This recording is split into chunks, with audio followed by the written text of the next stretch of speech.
میرے پاس بہت ساری کالز آتی ہیں خواتین کی کہ میاں صاحب غلط چکروں میں پڑے ہوئے ہیں. تو بھائی اپنے آپ کو ان چکروں سے بچاؤ. ایک خاتون بیچاری بہت پریشان ہے, یو کے سے فون کرتی ہیں, زندگی رو رہی ہیں کہ میرے میاں کو لت پڑ گئی ہے لڑکیوں سے دوستوں کی, میرے بچے تباہ ہو رہے ہیں, برباد ہو رہے ہیں. اب میں ان بیچاری کو کیا کہتا, ان کو میں نے کہا صبر کرو, اس کو بڈھا ہونے دو, اپنے میاں کو کیا ہونے دو, بڈھا ہونے دو. ابھی جوانی کا جوش ہے نا, تھوڑے دن میں بڈھا ہوگا, پھر دیکھو کیا ہوتا ہے. اور ایسا آدمی بڈھا بھی جلدی ہوتا ہے. ہر طرح سے بیچاری عورت نے سمجھا لیا, بچوں کا واسطہ دے دیا کہ ان کو بھی پتہ چل رہا ہے تمہاری حرکتوں کا, ان پہ کیا اثر پڑے گا. لیکن وہی بات ہے کہ لوط علیہ السلام کی قوم جس بدکاری میں مبتلا ہو گئی تھی, لوط علیہ السلام نے سمجھایا سمجھایا سمجھایا سمجھایا, تو اللہ قرآن میں کیا فرماتے ہیں, لعمرک انہم لفی سکرتہم یعمہون.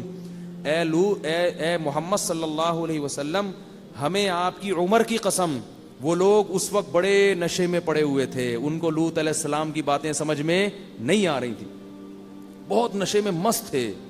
جب گناہ انسان کے سامنے ہوتا ہے تو وہ نشے میں مست ہو جاتا ہے, پھر نہیں دیکھتا کہ کیا ہے.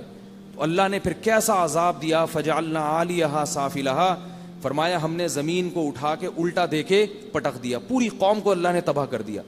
تو زانی سے اللہ کو بہت نفرت ہوتی ہے. یاد رکھو, ہمارے معاشرے میں زنا بہت تیزی سے پھیل رہا ہے, بہت تیزی سے پھیل رہا ہے.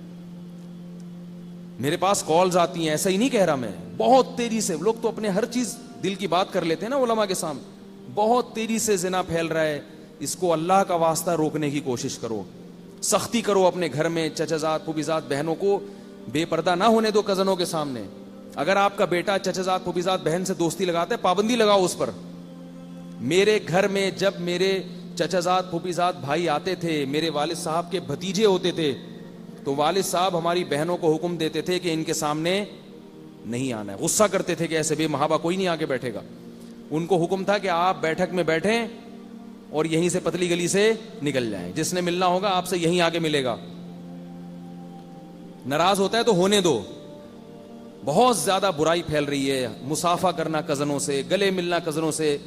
براڈ مائنڈڈ کہہ کے نا سب کو بے شرم بنا دیا ہے. ہم براڈ مائنڈڈ ہیں, ہم کوئی گھٹیا تھوڑی ہیں, گلے بھی بڑے تمیز سے ملتے ہیں کہ ایسے جیسے بالکل کوئی احساس ہی نہیں ہو رہا ہمیں. چھوڑ دو اللہ کے بندو, یہ غیر مسلموں کا کلچر ہے, یہ ہندوؤں کا ہو سکتا ہے, یہ بلکہ ہندوؤں کا بھی نہیں ہے, یہ تو انگریزوں کا ہے, یہودیوں کا ہے, جن پر اللہ نے لعنت کی ہے, جن پر اللہ کا غضب آیا. بار بار سورہ فاتحہ میں ہم کہتے ہیں غیر المغضوب علیہم ولا الضالین. اے اللہ, نہ عیسائیوں کے راستے پہ چلا اور نہ یہودیوں کے راستے پہ چلا. ہندوؤں کا تذکرہ نہیں ہے یہاں پہ. سورہ فاتحہ میں 2 قوموں کا اللہ نے ذکر کیا, 2 قوموں کا. اے اللہ, ہمیں انعام یافتہ لوگوں کے راستے پہ چلا, انعام یافتہ لوگوں کے راستے, ان لوگوں پر نہیں جن پر غضب ہوا. غضب کس پر ہوا تھا؟ یہودیوں پر.